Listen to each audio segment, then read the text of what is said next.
একটি ব্রিজের ভাঙা অংশে যদি বালি ভর্তি প্লাস্টিকের বস্তা বসিয়ে চলাচল করতে হয় আর পাশের অসমাপ্ত সেতু পার হতে হয় কাঠের মই বেয়ে, তাহলে সেই এলাকার মানুষের দুর্ভোগ কতটা ভয়াবহ তা সহজেই অনুমান করা যায়।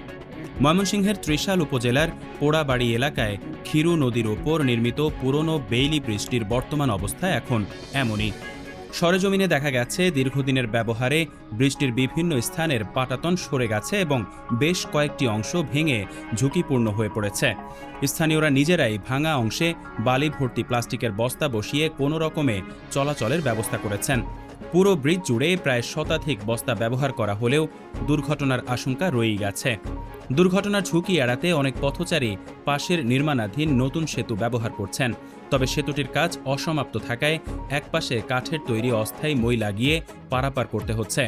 এতে সবচেয়ে বেশি ভোগান্তিতে পড়েছেন শিক্ষার্থী, কৃষক, শ্রমিক, ব্যবসায়ী ও বয়স্ক মানুষ। স্থানীয়রা জানিয়েছেন, ক্ষীরু নদীর এক পাশে ত্রিশাল উপজেলা এবং অন্য পাশে ফুলবাড়িয়া উপজেলা। দুই উপজেলার মানুষের যাতায়াতের অন্যতম প্রধান মাধ্যম হিসেবে ১৯৮০-এর দশকে নির্মিত হয়েছিল এই বেইলি ব্রিজ।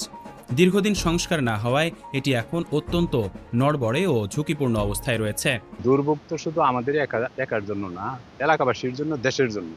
দেশের কারণ অনেক গাড়ি ঘোড়া এখানটা চলে, বিভিন্ন জায়গার গাড়ি ঘোড়া চলে, কারণ এলাকাবাসী তো কষ্ট করতেই আছে। একটা উন্নয়নমূলক কাজের জন্য সরকার দিচ্ছে, কিন্তু এটা দেখা যাইতেছে উন্নয়নের ক্ষেত্রে উন্নয়ন হইতেছে। এখান থেকে পরে একটা লোক মারাও গেছে।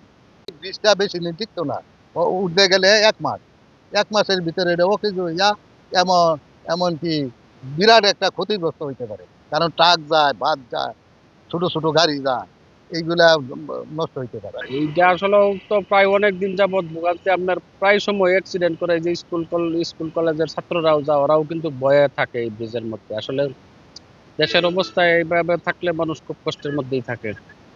ভাই চলাচলের কষ্ট হইতেছে, এই যে ব্রিজে যাওয়ার রিস্ক, মানুষ চলাচল করে এগুলা রিস্ক, তারপরে গাড়ি বড় গাড়ি চলতে দেয় না, সব দিক দিয়ে ঝামেলা।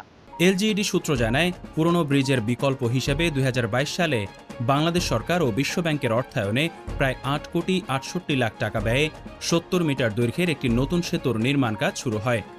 MCE-MLM নামের একটি ঠিকাদারি প্রতিষ্ঠান কাজটি পায়। ২০২৩ সালের আগস্টে প্রকল্পের কাজ শেষ হওয়ার কথা থাকলেও জমি অধিগ্রহণ জটিলতার কারণে প্রায় ১.৫ বছরের বেশি সময় ধরে নির্মাণ কাজ বন্ধ রয়েছে।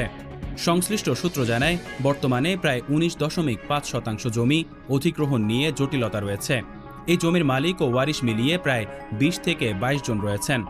স্থানীয়দের দাবি, দ্রুত নতুন সেতুর নির্মাণ কাজ শেষ করে জনগণের দুর্ভোগ দূর করা হোক। অন্যথায় ঝুঁকিপূর্ণ বেইলি ব্রিজে যে কোনো সময় ঘটতে পারে বড় ধরনের দুর্ঘটনা। বিশেষজ্ঞরাও দ্রুত প্রকল্পের জটিলতা নিরসন করে সেতুটি চালুর উপর গুরুত্বারোপ করেছেন। ডেস্ক নিউজ, অগ্রযাত্রা প্রতিদিন।